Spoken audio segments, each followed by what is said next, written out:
Micrófono, por favor. Sensei, ¿cree que ¿Cuánto esperamos? Apagar su... Sí, esperamos cuánto tiempo. ¿Escucha todo? Ya, Sensei, ya hemos empezado. Ok, Empezar, por favor. pues buenas noches a todos, muchas gracias por su participación, de los que están conectando, ¿verdad? En esta ocasión contamos con el apoyo, ¿verdad?, del maestro Alfonso Torres Vélez, quien nos va a compartir un tema muy interesante, que es el deporte adaptado, en este caso para niños con síndrome de Down, ¿verdad? Y el maestro Alfonso Torres, pues haciendo un pequeño, pues remembranza, ¿verdad? Recordando, pues yo al maestro Poncho, bueno, perdón por la confianza, pero ya tantos años de conocerlo. Yo al maestro Poncho Torres yo lo conocí desde niño, de temprana edad, cuando empezó a entrenar, como a los 4 años, lo recuerdo, que empezó a entrenar, y pues hasta la fecha sigue activo. Entonces la verdad es un orgullo de que a tan temprana edad haya iniciado su formación en karate y siga activo. La verdad es un honor, Ponchito, que sigas aquí con nosotros, sobre todo que nos estés apoyando. Bueno, en cuanto a la currícula del maestro Ponchito, ¿verdad? Él es licenciado en Educación Física por parte de la UAP. Es cinta negra segundo dan, ¿verdad?, de Chito Ryu, de la agrupación Choda. También es el entrenador y director técnico del equipo representativo de la Universidad del Valle de Puebla. Tiene también, bueno, obviamente también da clases, es el entrenador de niños con síndrome de Down en en Juan Pablo, y es el director técnico y entrenador también, bueno, junto con su papá, también un buen amigo, del Dojo del Sur, con donde ellos son ahí, imparten clases. Entonces, esa es parte de la currícula del maestro Poncho, tiene mucho más, obviamente, porque también ha estado en mundiales como coach, como el torneo pasado, el mundial, el 9º campeonato de Chito Ryu que se llevó a cabo en Tokio, Japón. También el maestro Ponchito fue parte del panel de coach que representó a México. Pues Ponchito, así que todos suyos. Gracias nuevamente. Gracias, Sensei Adrián, muchas gracias por la oportunidad que me brinda en esta ocasión de pues, mostrar un poco del trabajo que vengo realizando ya de algunos años, ya haciendo ahorita recuerdo, llevo trabajando esto del karate como deporte adaptado ya prácticamente unos 5 años, casi 6 ya, que se me brindó la oportunidad hace algunos años y bueno, pues sigo muy contento trabajando en la escuela donde estoy, en el Colegio Villas Juan Pablo, que es un colegio pues que se está abierto para todas las personas que tienen este síndrome de Down. Y bueno, pues agradezco a todos los demás que están atentos a esta ponencia, les agradezco mucho su atención, de antemano me siento muy contento por darles esta pequeña plática.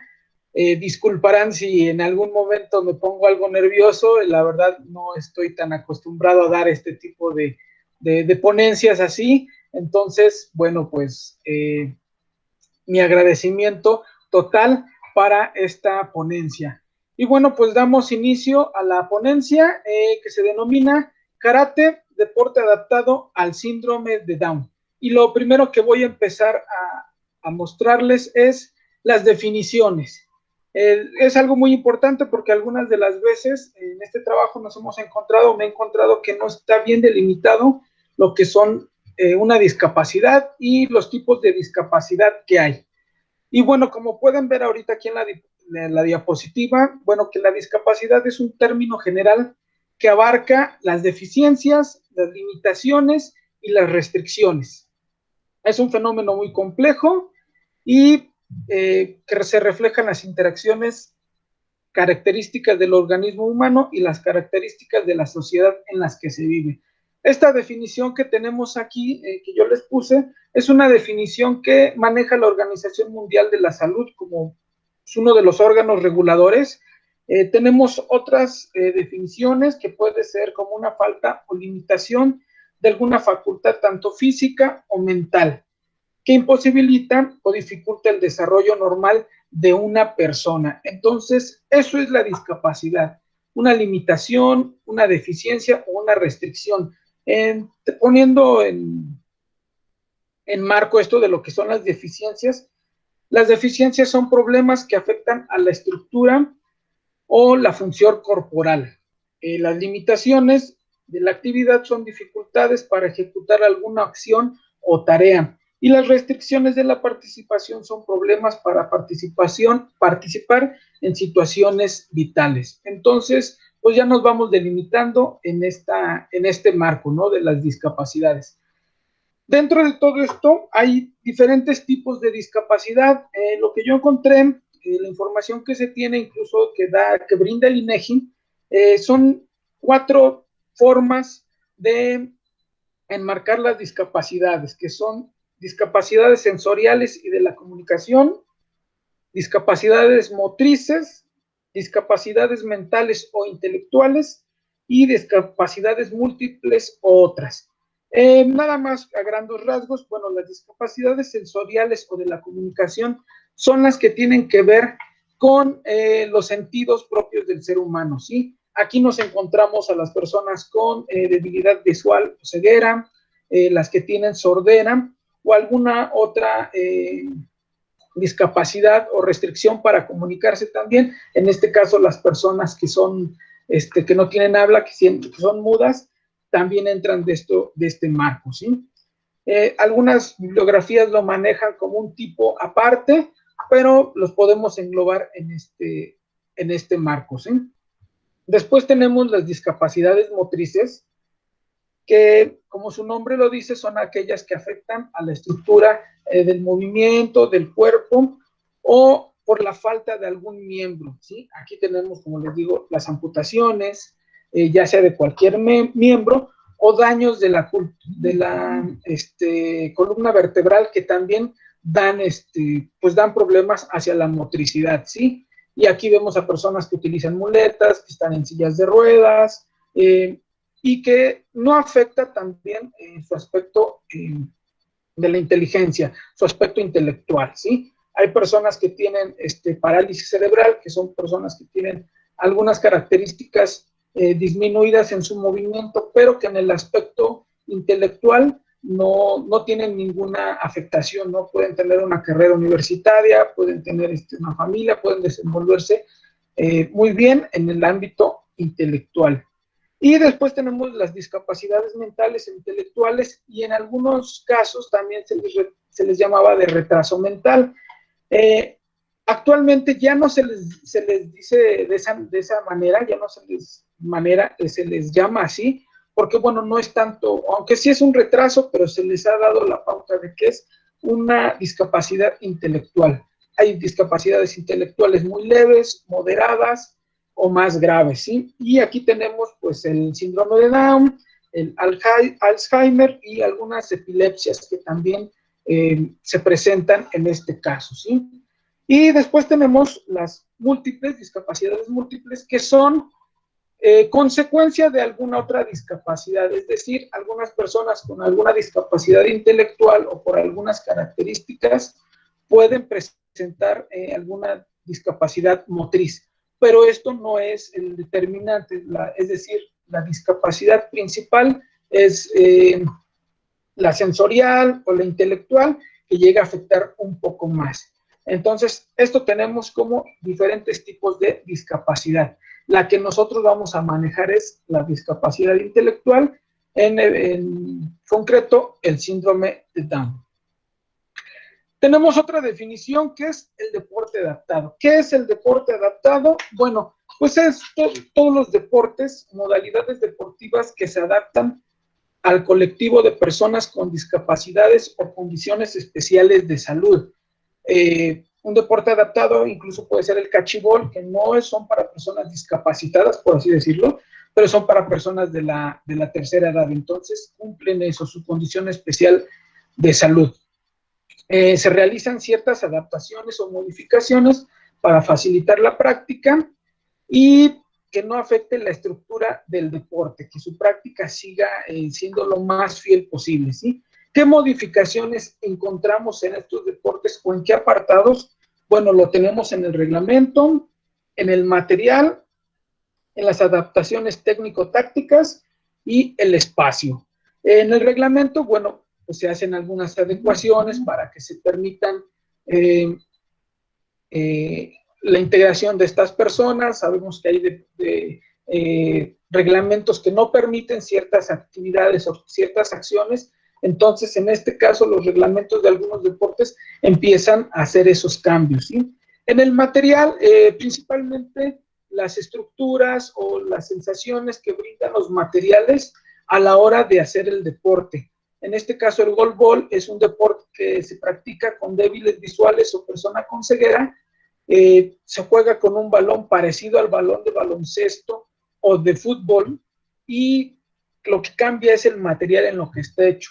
Es un material plástico que tiene cascabeles dentro, que está corrugado, más que el de fútbol o más que el de básquetbol, para la sensación que se tienen a la hora de tomar el balón, ¿sí?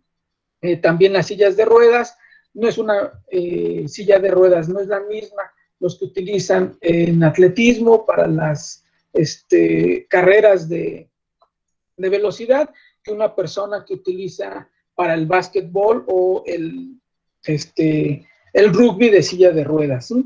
Las adaptaciones técnico-tácticas, bueno, pues se consideran las exigencias formales y funcionales del deporte adaptado a tratar. Este caso, por ejemplo, en el karate, en lo que yo he estado trabajando, lo que no podemos exigir al menos es que se cumpla al 100% la técnica como nosotros la sabemos. Se da cierta libertad para que los jóvenes, los niños, los practicantes lo puedan realizar conforme ellos se adapten. Esto es una palabra importante, la adaptación. Y el espacio, por último, el espacio, pues el espacio donde se realiza la actividad física, ¿sí? Esto lo vemos en deportes, por ejemplo, como el voleibol sentado, que lo practican personas que no tienen movilidad en las piernas o solamente el tronco, pero sus extremidades superiores están bien. Entonces, la red se baja un poco, el espacio de las canchas también es diferente, las líneas que delimitan el espacio, en el caso del golbol o del fútbol para ciegos, pues tienen ciertas características, ¿no? Son más rugosas, al tacto son también más rugosas, o incluso pueden tener un color más vivo para que la gente la pueda ver, ¿sí? Siguientes definiciones que tenemos es el deporte paralímpico y el deporte incluyente. En el deporte paralímpico, pues son todas aquellas modalidades deportivas que compiten en los Juegos Paralímpicos. Esto es algo redundante, ¿no? Por así decirlo, pero es que hay deportes que son deportes adaptados, pero no están dentro del programa paralímpico, ¿sí? Por ejemplo, karate ya tenemos que es un deporte adaptado, se está adaptando, pero no es parte de los Juegos Paralímpicos. Entonces, esto es una definición también para no llegar a de repente equivocar lo que es deporte paralímpico o deporte adaptado, ¿sí? Y por último tenemos el deporte incluyente. Y este es algo muy importante, que es lo que vamos a estar buscando día a día nosotros en nuestra forma de dar clases, en nuestros grupos. Y esto se define como la actividad física y deporte que permite la práctica conjunta de personas con y sin discapacidad, ajustándose a las posibilidades de los practicantes y manteniendo el objetivo de la especialidad deportiva que se trata. En este caso, en el karate, podemos tener un grupo de personas, nuestro grupo, en el cual se puede incluir a una persona con alguna discapacidad, ajustándonos a las posibilidades de todos, ¿sí? Y no perder de vista lo que es el deporte, que siga manteniéndose la marcialidad, lo más acercado posible a la realidad, incluso a la realidad deportiva. Y aquí hay que hacer dos diferencias, lo que es la actividad física y el deporte.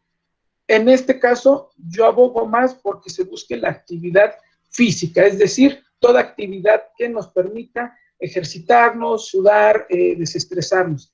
El deporte busca más una especialización. Entonces, Esto es lo que vamos a estar buscando en nuestro grupo, que la actividad física sea accesible a todos. Y bueno, ya tenemos esas definiciones y ahora vamos a hablar, o les voy a hablar acerca de lo que es el síndrome de Down, esta discapacidad intelectual, como ya les comenté. Y tenemos que es una alteración genética ocasionada por la presencia de un cromosoma en el par 21.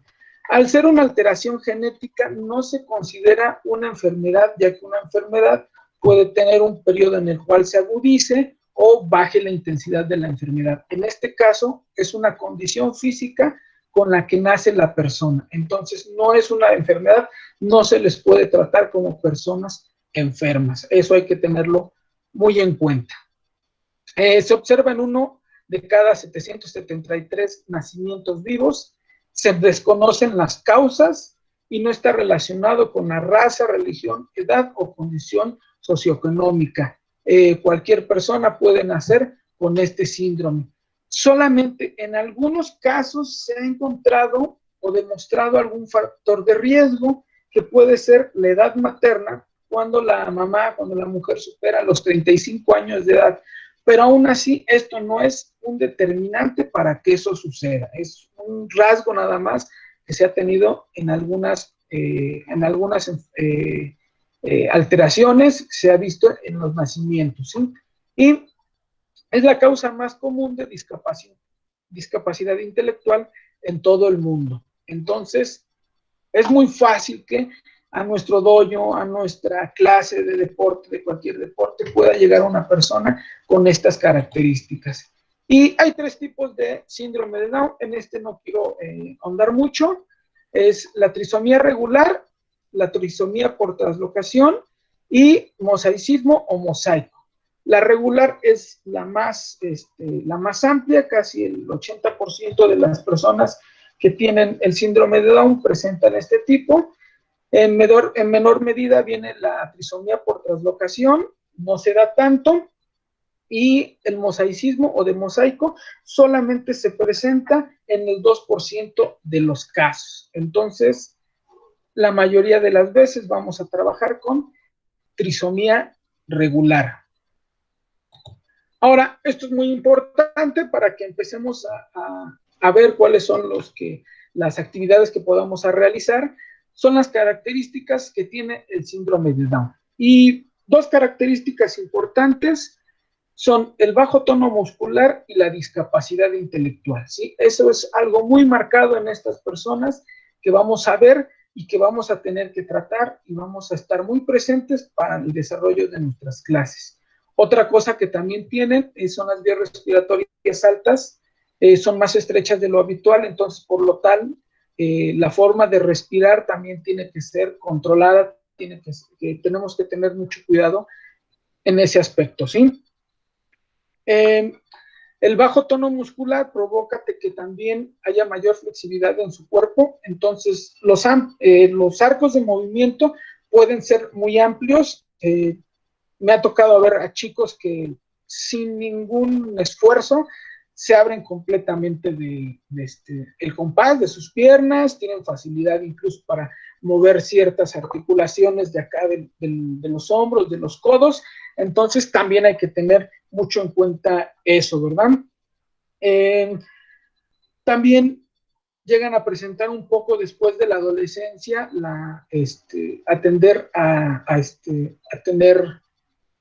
¿cómo se dice? A subir demasiado de peso. Entonces hay que considerar también eso para la realización del deporte, ¿verdad? Y bueno, estas son características. Ahora vamos a lo que es cómo afecta el síndrome de Down al desarrollo de las personas. Y tenemos que afecta a la personalidad, a la motricidad, a la atención, a la percepción, la inteligencia y la memoria, el lenguaje, la conducta y la sociabilidad. Y todos estos tienen algunos rasgos específicos. En el rasgo de la personalidad, pues hay que dejar a un lado los estereotipos que se tienen. Hay variedad de temperamentos, es decir, cada persona tiene su personalidad. Algunas de las veces nos vamos a encontrar con personalidades muy fuertes que hay que aprender a trabajar.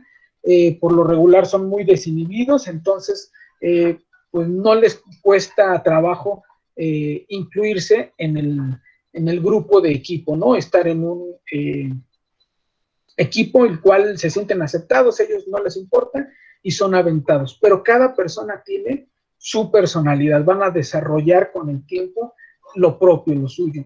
Después tenemos la motricidad, que es algo en lo que nos estamos viendo más afectados y lo que vamos a trabajar más.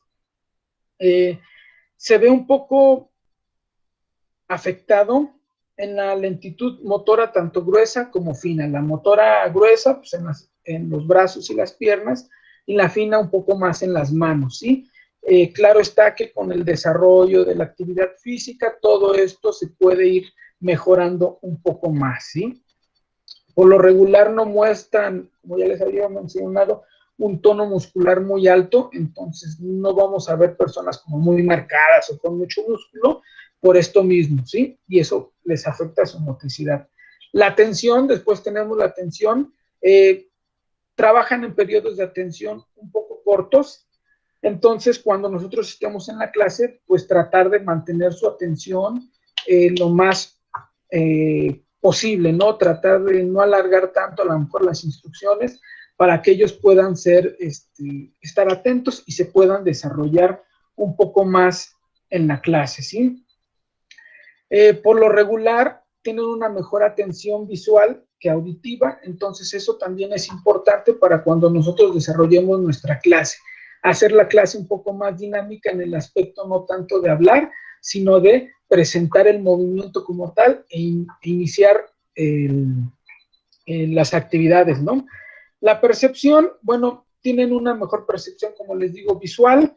Algunas de las veces tienen un problema de oído y de vista, entonces hay que saber identificar cuál es qué parte de la percepción les dificulta más. Algunos tienen problemas de vista, entonces pues es necesario dejar que ellos utilicen sus anteojos para los entrenamientos. Si a lo mejor utilizan algún aparato auditivo, pues también dejárselos utilizar, y en este caso adecuarnos a ese tipo, ¿no? Si vemos que les falla un poco la vista, pues acercarnos un poco más a ellos, pararnos frente a ellos para que pues nos vean y sepan lo que vamos a hacer. Lo mismo cuando vamos a hablar, pues hablarles de frente, hacer las instrucciones lo más claras posibles para que ellos puedan entender al máximo. Después tenemos la inteligencia y la memoria. Aquí, bueno, pues su inteligencia se ve un poco reducida de manera moderada, pero eso no quiere decir que no sean inteligentes o que no se pueden desenvolver, ¿sí? A veces son un poco más atentos a ciertos estímulos y pues necesitan un poco más de tiempo nada más para poder desarrollar alguna técnica, algún movimiento, nada más necesitan un poco más de práctica, ¿sí?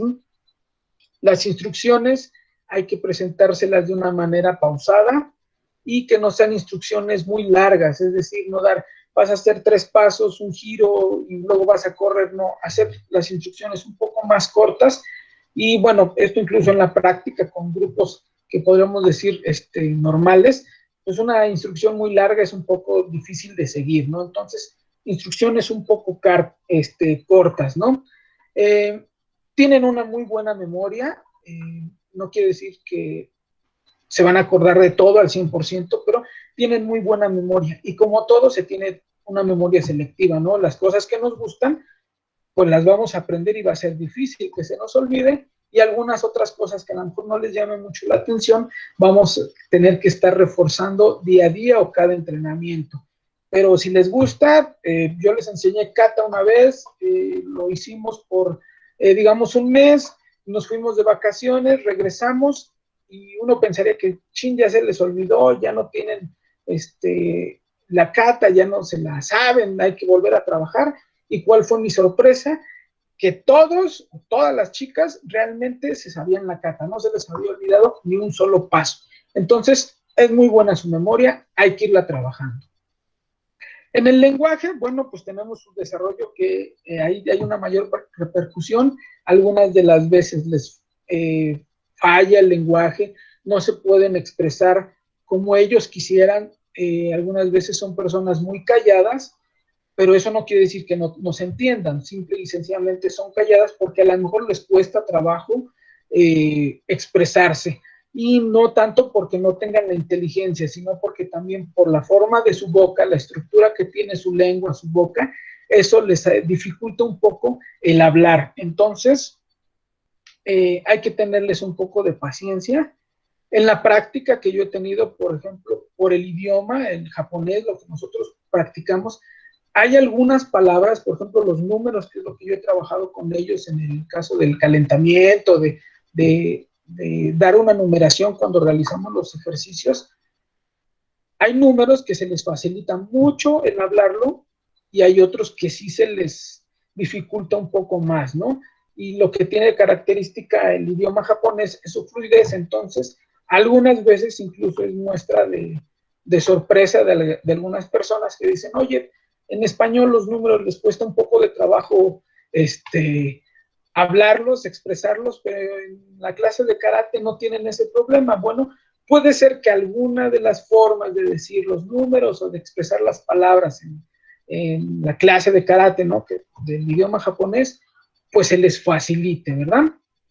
Después tenemos su conducta, y pues también es la misma conducta que pueden presentar tanto niños jóvenes de todas las edades, con o sin discapacidad. Podemos encontrar que ese día se levantaron de buenas y vienen con toda la actitud, ¿no? Y incluso su misma personalidad se los permite, ¿no?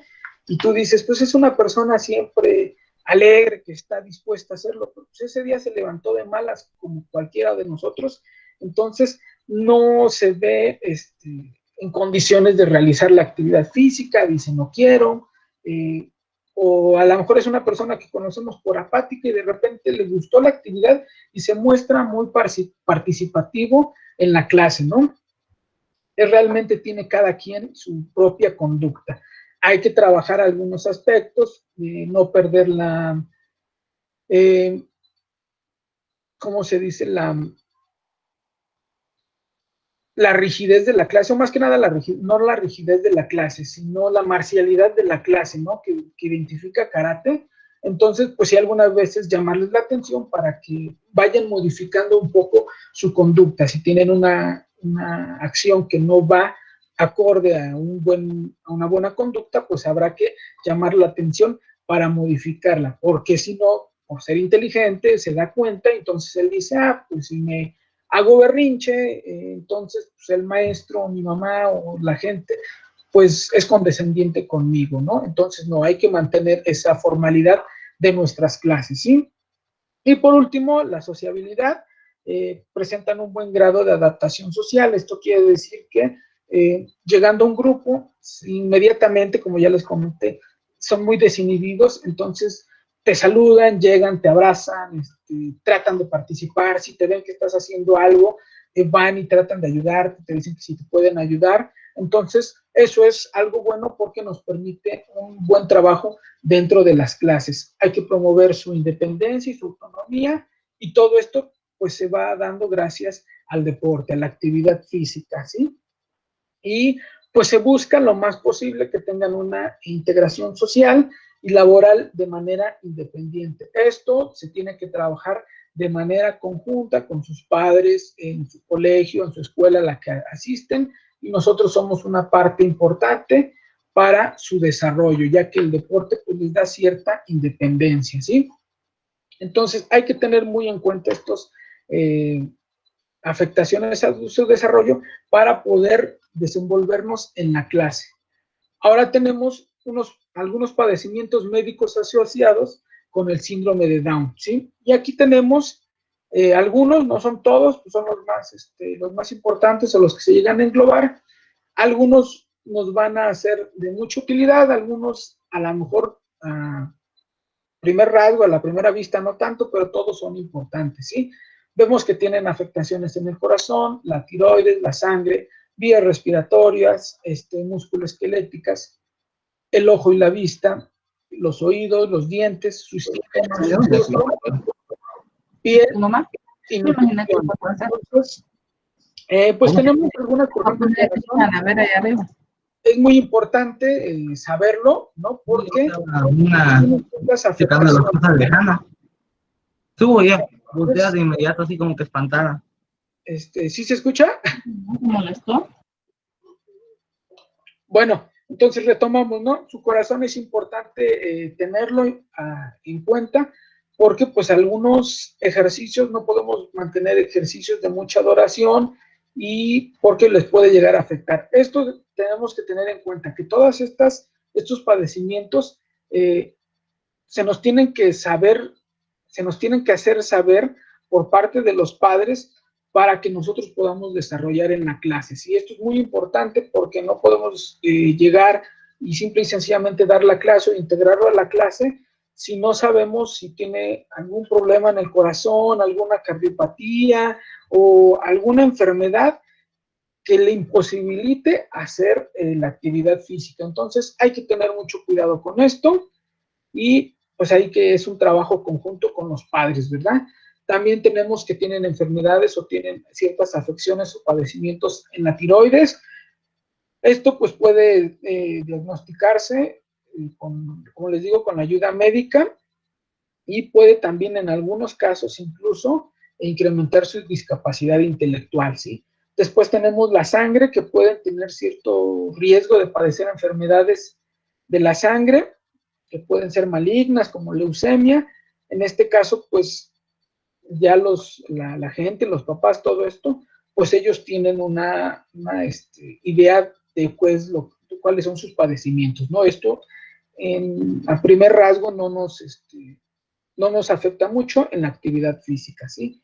Lo siguiente que son las vías respiratorias, esto sí nos afecta un poco más, tienen menor capacidad de defensa inmunológica, es decir, se van a enfermar un poco más para las infecciones, la tos, la gripa, todo esto.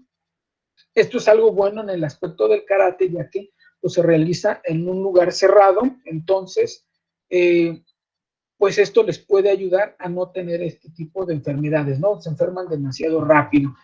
También tienen alteraciones mecánicas de la deglución, es decir, tanto su boca como sus dientes son normales, pero su cavidad bucal es un poco reducida. Entonces, esto hay que tenerlo en cuenta porque entonces al realizar actividad física, pues se pueden cansar un poco más ya que la nariz no recibe el suficiente aire o la lengua puede llegar a obstruirles un poco la respiración. Entonces hay que tenerlo en cuenta, ¿sí? Después en el aspecto musculoesquelético, bueno, pues pueden presentar bastantes padecimientos, puede haber displasia congénita de cadera inestable y como ya habíamos mencionado, el tono muscular disminuido, ¿sí? Esto pues se tiene que checar con los padres, con un médico, para qué movimientos ellos pueden realizar, ¿sí? Y aquí hay que tener mucho cuidado porque las personas con estos padecimientos, con este síndrome, también llegan a tener un poco o padecer un poco de las cervicales, lo que es la atlantoaxial. Esto es que su cuello, las dos vértebras que están más cercas al cráneo, tienen cierta inestabilidad. Entonces hay que tener un poco de cuidado también en estos aspectos, en algunos ejercicios que se puedan realizar. Hay que tener el cuidado necesario, ¿sí? Les digo, esto es importante saberlo por parte de su familia.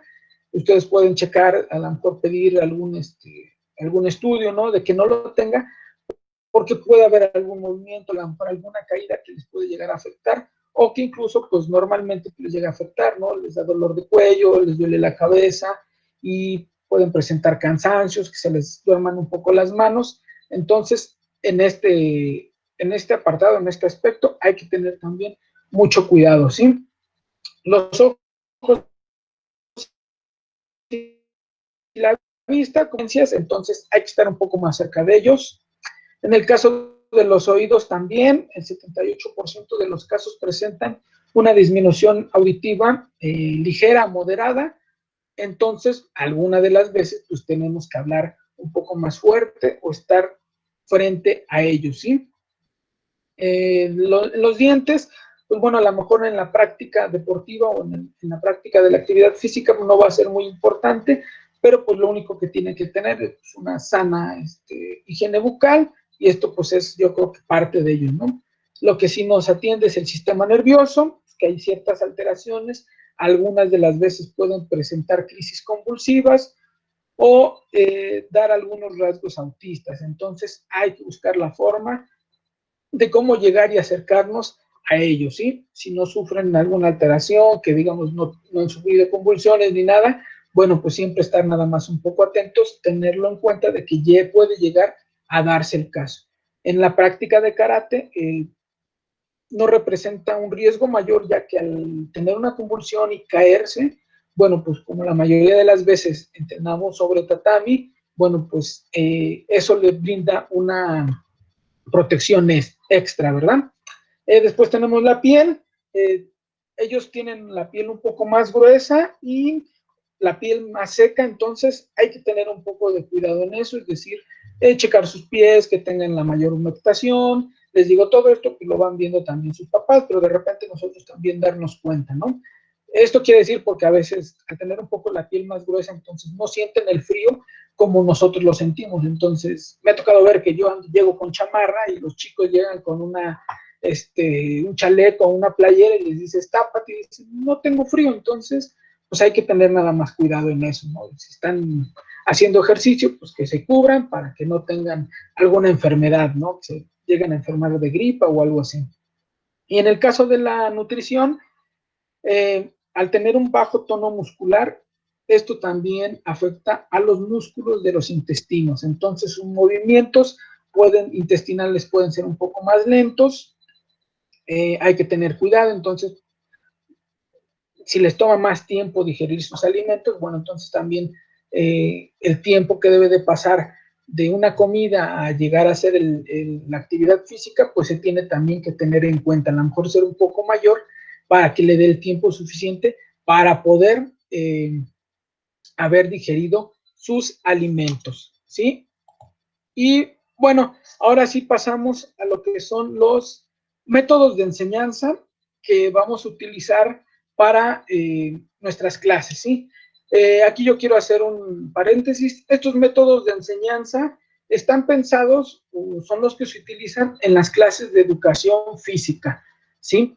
No son unos métodos de enseñanza desde el punto de vista deportivo, ya que difieren un poco, y lo que nosotros buscamos es que ellos no tengan una especialización deportiva o una especialización en los aspectos físicos, sino que vayan adquiriendo esas habilidades motrices. ¿Y cómo las vamos a lograr? Pues mediante la educación física, mediante la actividad física que ellos lleguen a realizar en nuestros gimnasios, en nuestros dojos o en nuestro deporte, ¿sí?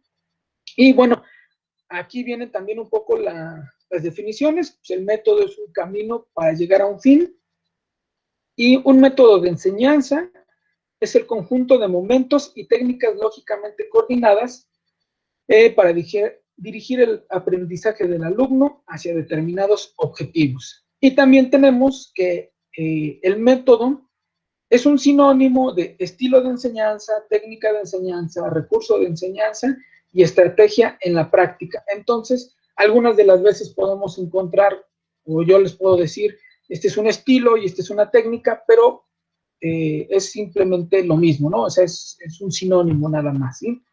Entonces, tenemos diferentes métodos o estilos que se clasifican de la siguiente forma. Esta es una clasificación.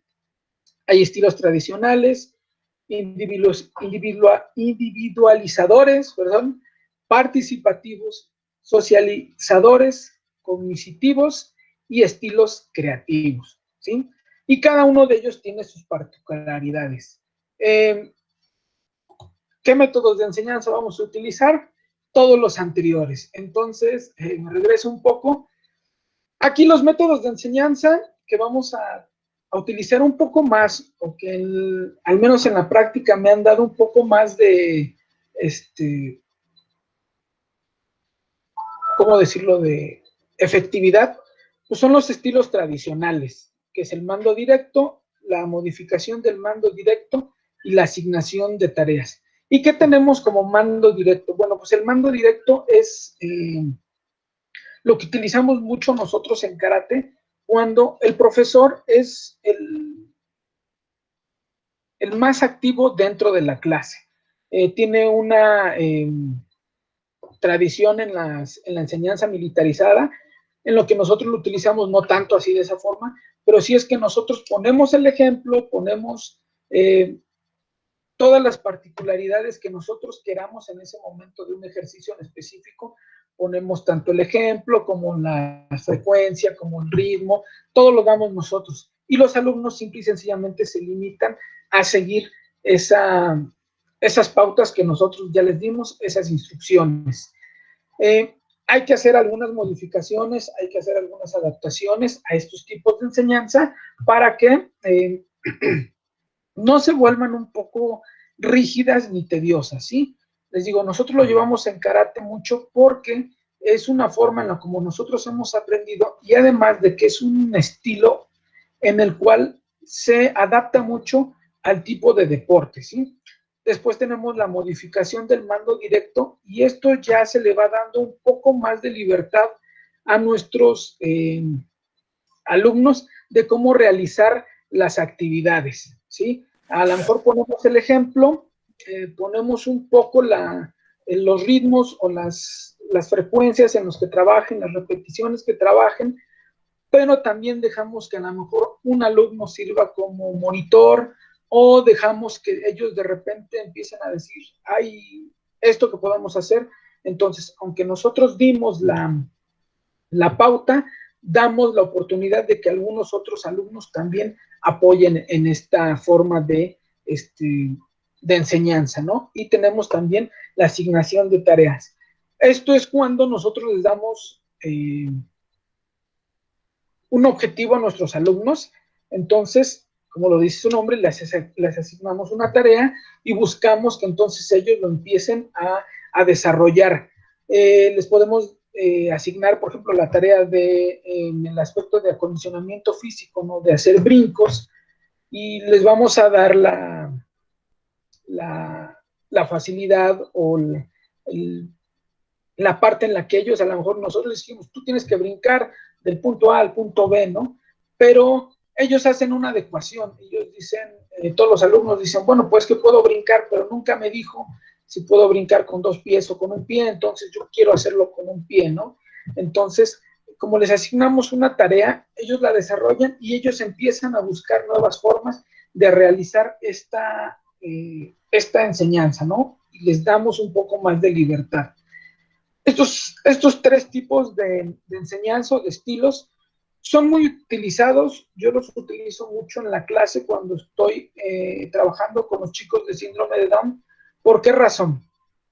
El mando directo es muy visual, uno tiene que estar parado a ellos, ponerles el ejemplo, y no solo es ponerles el ejemplo y te paras y te quedas viendo que lo hagan bien o que lo hagan mal, porque ¿qué es lo que pasa? Me ha tocado, ¿no? Y cuando empecé esto, a darles las clases, yo me paraba y los chicos se paran. Entonces, tú tienes que estar muy activo en la clase, ¿sí? Cuando tenemos una persona con síndrome de Down, la actitud que nosotros tenemos como senseis, como profesores, tiene que ser muy activa. ¿Por qué razón? Porque como ya les expliqué, son muy visuales, entonces les va a tomar un poco más de tiempo darse cuenta o entender que yo les pongo el ejemplo y que a lo mejor voy a revisar a uno de sus compañeros.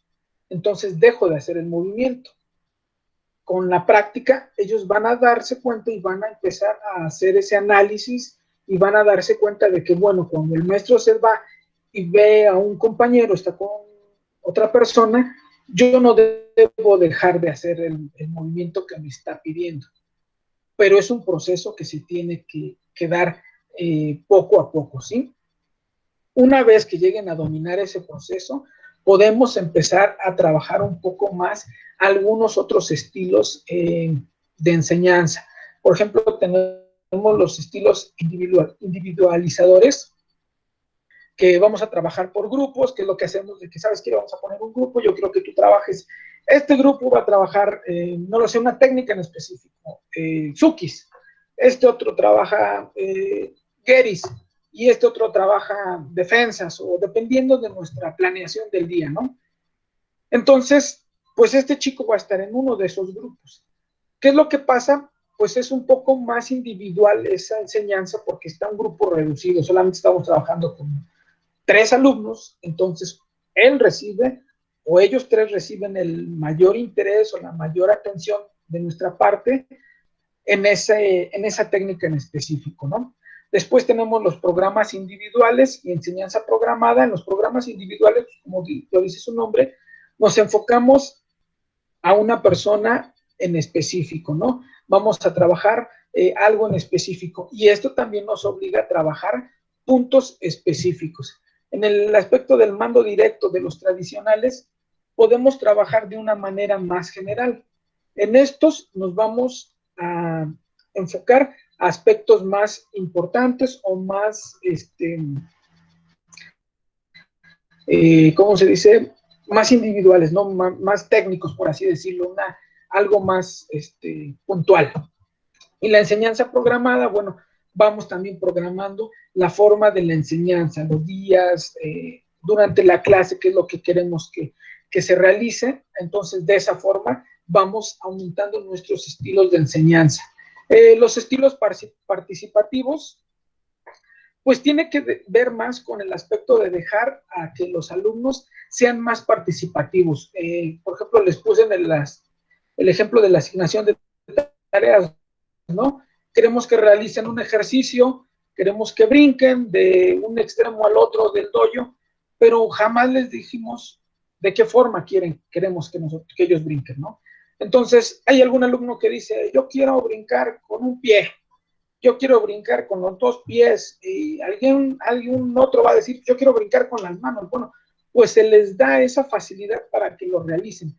A lo mejor habrá un momento en el que digan, no, pues yo no puedo brincar con las manos, no tengo esa habilidad. Entonces, ¿qué es lo que busca?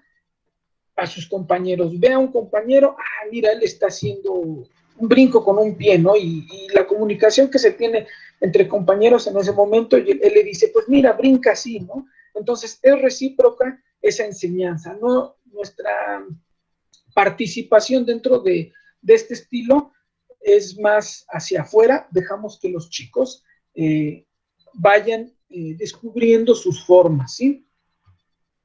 Y también esto va de la mano, por ejemplo, con los estilos cognitivos, los descubrimientos guiados y las resoluciones de problemas. Cuando nosotros les decimos a nuestros alumnos, bueno, yo quiero que vayas de este punto al otro, pero les dejamos ciertos implementos o ciertos obstáculos, entonces ellos tienen que llegar a resolver ese problema de cómo llegar a ese punto. O en el aspecto ya más particular de karate, vas perdiendo por algunos puntos, entonces tu mente tiene que trabajar para resolver ese problema.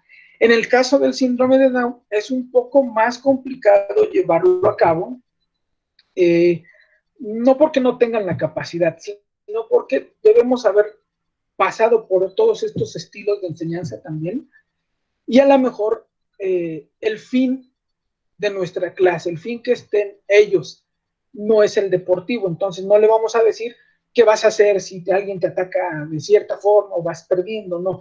Tenemos que buscar que resuelvan los problemas o hacer este tipo de técnica de enseñanza lo más adaptado a ellos, ¿sí? Empezamos a ver que a lo mejor les falla un poco la motricidad, entonces que resuelvan un problema de característica motriz, ¿no? Lo que se les ha hecho, por ejemplo, yo les he puesto, son los aros. Y tienes que moverte usando los aros. Entonces, hay chicos que dicen, bueno, pues tomo un aro, lo pongo enfrente y paso a ese aro para poder jalar el otro aro. Entonces, ahí es donde yo empiezo a trabajar con ellos en el cómo van a resolver ese problema, ¿no? O de que tienen que llevar las pelotas a la caja o a un lugar en específico, pero a lo mejor no pueden estar cerca de ese objetivo, ¿no? Les pongo una caja, les pongo las pelotas, pero no pueden acercarse a más de 1 metro de la caja.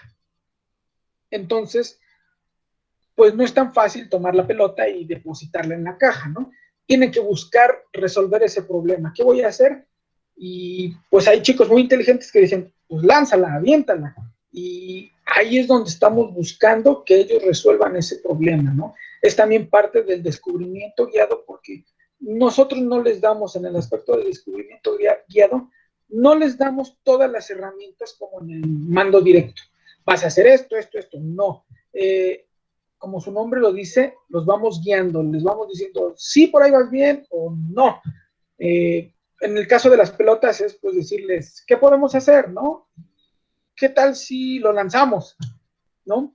Y ya empiezan ellos a decir, es cierto, lo podemos lanzar y ya nosotros podemos hacer ciertas adaptaciones de la actividad que pues utiliza una mano, la de izquierda, utiliza la derecha, utiliza las dos manos, cambiar un poco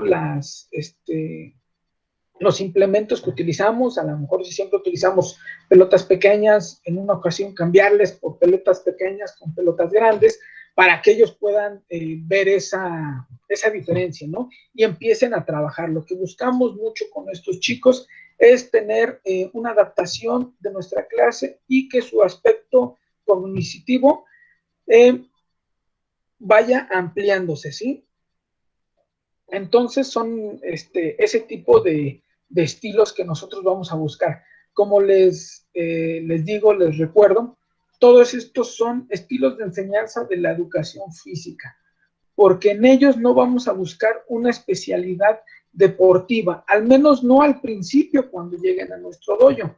Lo podremos buscar, sí, porque como ven en la imagen, el chico está haciendo kata, está en una competencia, obviamente nuestros objetivos van cambiando dependiendo del tiempo, pero en primer lugar lo que tenemos que hacer es adaptarlos a la condición física, a la actividad física. Entonces, estos métodos de enseñanza nos van a ser muy, de mucha ayuda para los chicos, ¿sí?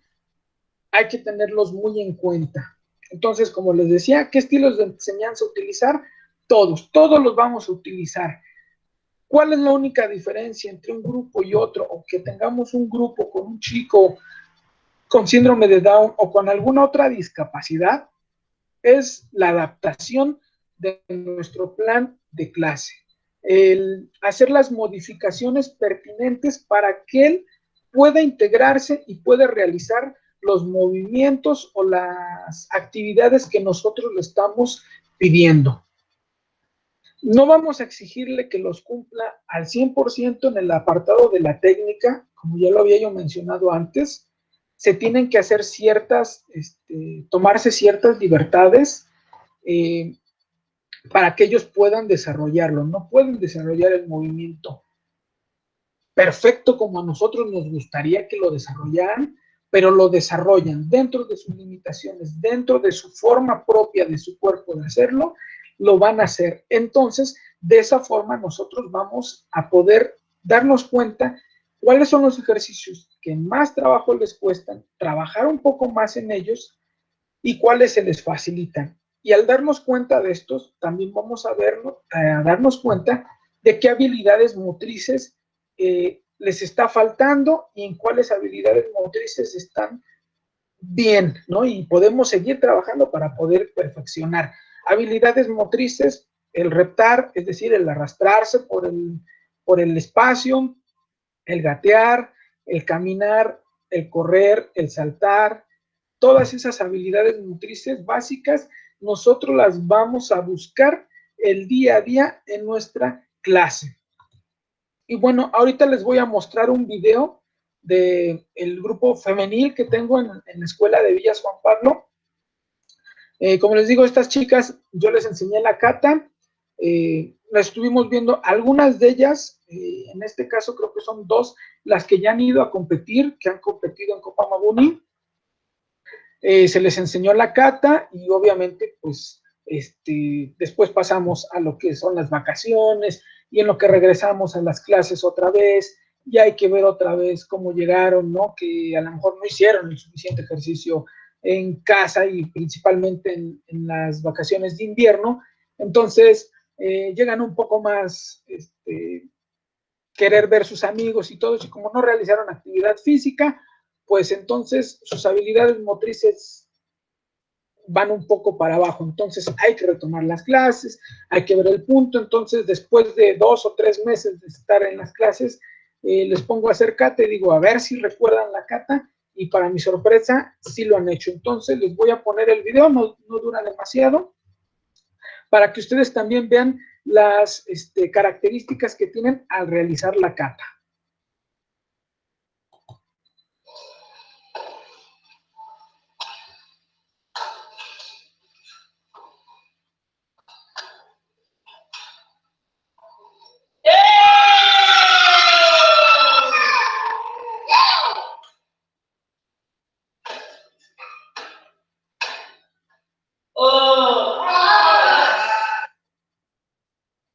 Bueno, pues como pueden ver, la ejecución de la kata, a lo mejor en el aspecto técnico, en el que estamos acostumbrados, en este caso los maestros, los instructores de karate, los senseis, pues a lo mejor vemos ciertas deficiencias, ¿no? Que no tienen bien sus posiciones, que los ataques no van dirigidos a donde deben de ser, su vista también está a lo mejor un poco distraída, a lo mejor vemos ciertas cuestiones que a lo mejor en la práctica normal no serían aceptables, pero que nosotros vamos adecuando. Pero en el aspecto de mantener la estructura de la kata de Hiyate Bojo, se mantiene, ¿no? Saben cuándo es una defensa, saben cuándo son los ataques, saben la secuencia de los movimientos. Entonces, lo único que hay que ir trabajando en este caso, pues es ir puliendo esos movimientos a que se puedan hacer lo mejor posible. Les comento, en este caso, aquí hay una de las chicas que incluso ya tiene grado, tiene cinta amarilla, noveno, octavo Kyum. Cuando se realizó el examen, se realizó igual aquí en la escuela, se realizó el examen, yo busqué que el examen fuera lo más parecido posible a un examen de cualquier otra persona. Se buscó que no se tuviera ninguna, por así decirlo, condescendencia, de que esto no lo hacemos o esto sí lo hacemos, no. El primer examen que realizan los alumnos, que son las posiciones Shikodachi, Senkosudachi, los ataques, hacer tenshin, avances, todo eso se realizó de la misma forma, ¿no? Y lo cual estamos muy contentos, estoy muy contento porque se realizó de la misma forma. ¿Cuál fue a lo mejor la adecuación que se hizo en el aspecto del examen?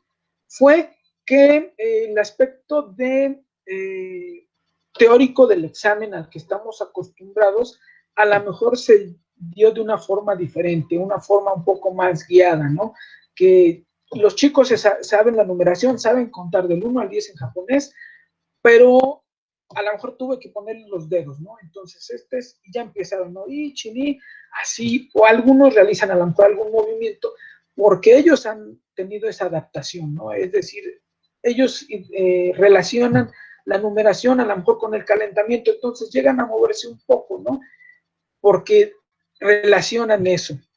En el aspecto, por ejemplo, de las posiciones, pues a lo mejor no se les preguntó la técnica y cómo se realiza todo esto, pero sí sabían al menos que esa posición les servía para hacer una defensa y la posición les servía para hacer saludo, ¿no? ¿Y qué quería decir os, ¿no? Pues es un saludo, como saludo a mi sensei.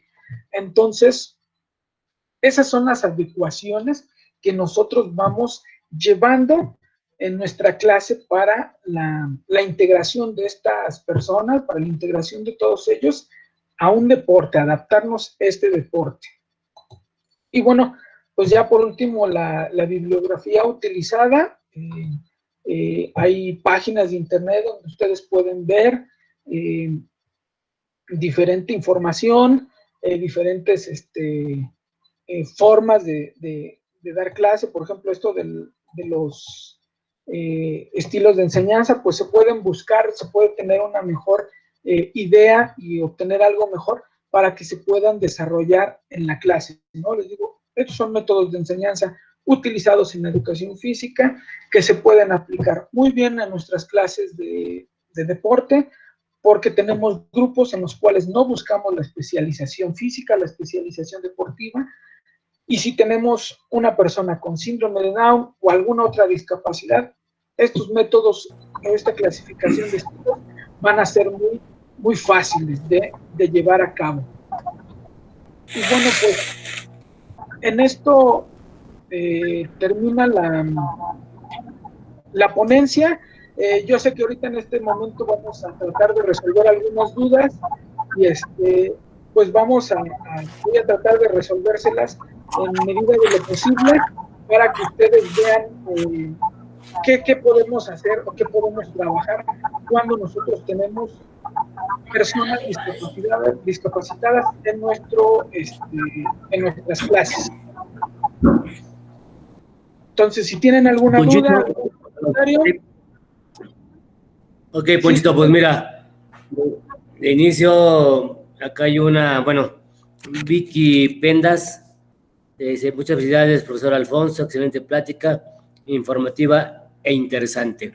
Entonces, digo, a todos los que están conectados, digo, ya sea que quieran ocupar el chat, aquí yo, su servidor, lo puede leer, o directamente pueden hacer la pregunta al maestro Poncho. Y acá hay una, dice Stephanie Chavarría, dice, buena labor en atender a esas personas con ese síndrome y estar bien preparados con ese deporte con atención especial. Pues mira, Poncho, yo acá, maestro Poncho, perdón, pues primeramente yo lo que te quiero comentar.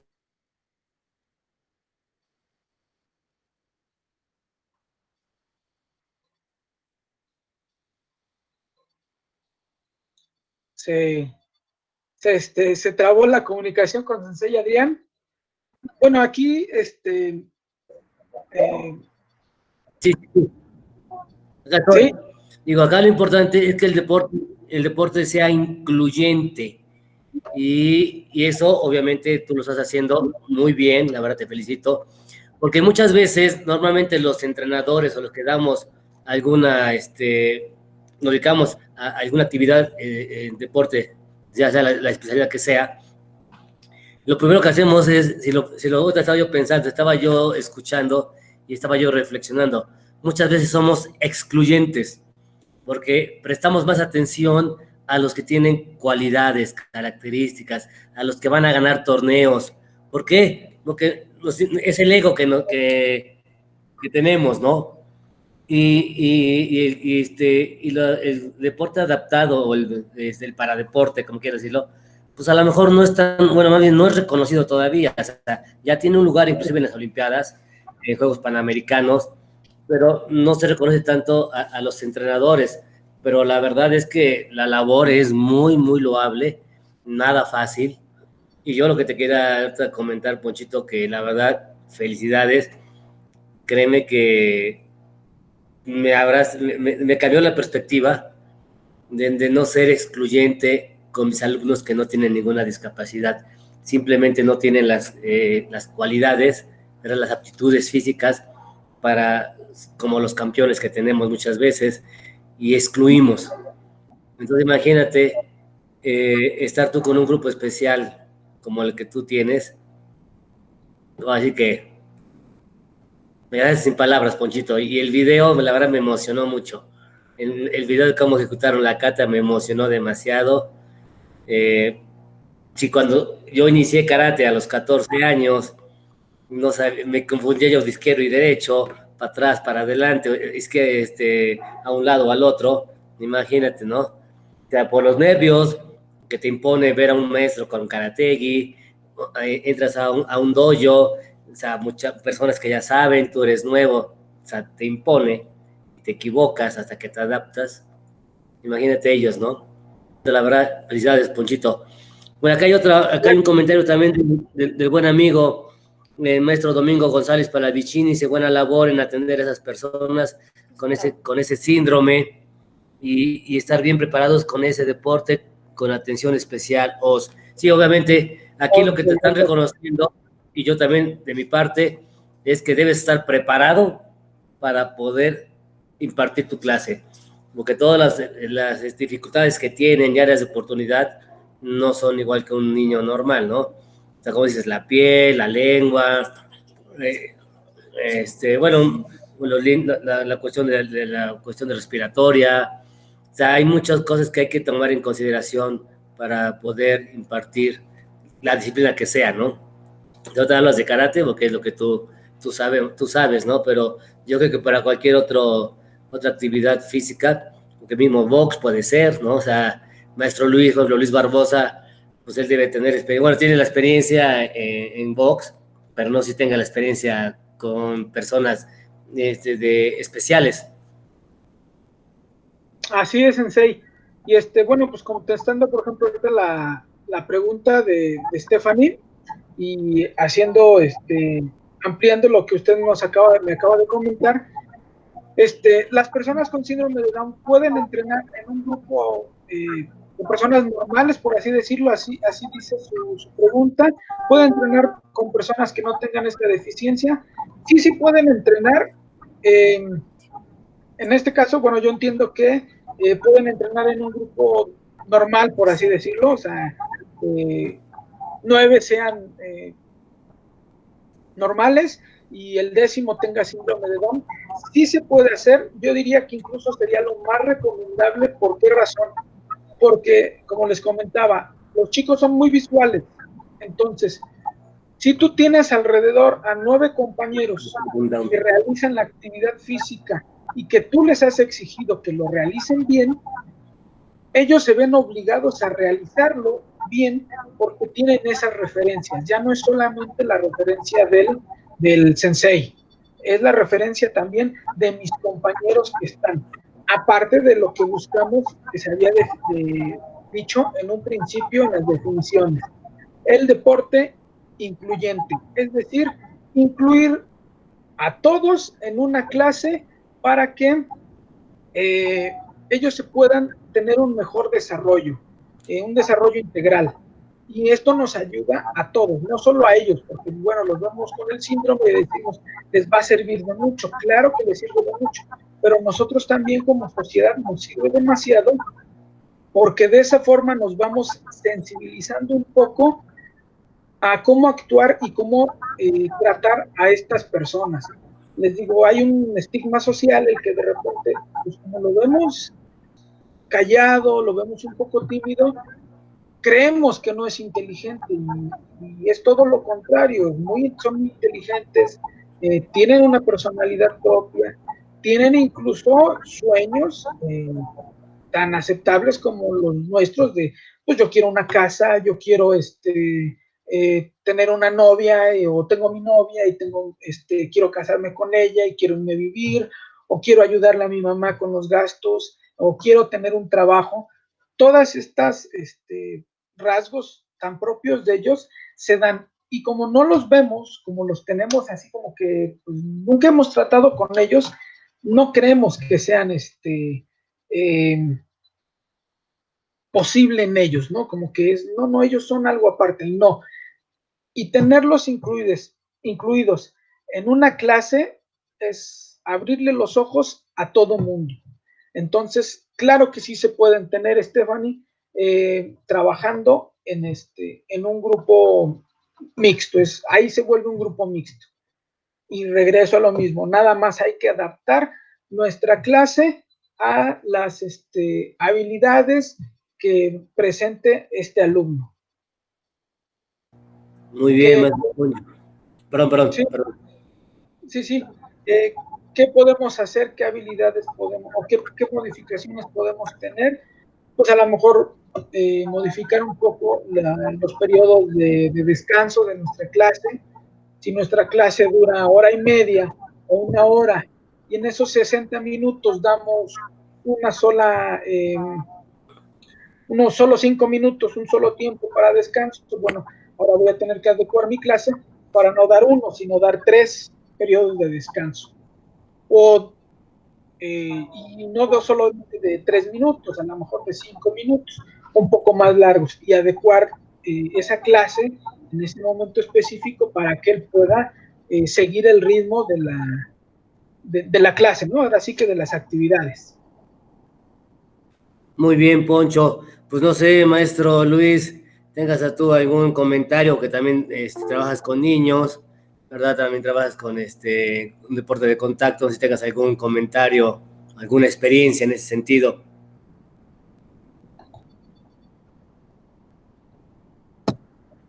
Todo bien, una gran ponencia, le agradecemos al ponente el habernos apoyado con este tema. La verdad, muy, muy interesante, muy complejo. Para los que gusten verlo en YouTube, se va a subir en YouTube y le voy a hacer llegar al sensei el video para que él nos haga favor de subirlo a través de su Facebook. Cualquier cosa, ahí lo podemos ver. De verdad, muchísimas gracias. Y adelante, sensei. Pues no sé, ¿hay alguna otra pregunta, algún comentario a la ponencia del maestro Poncho? Pueden ocupar el chat o pueden ocupar directamente el micrófono.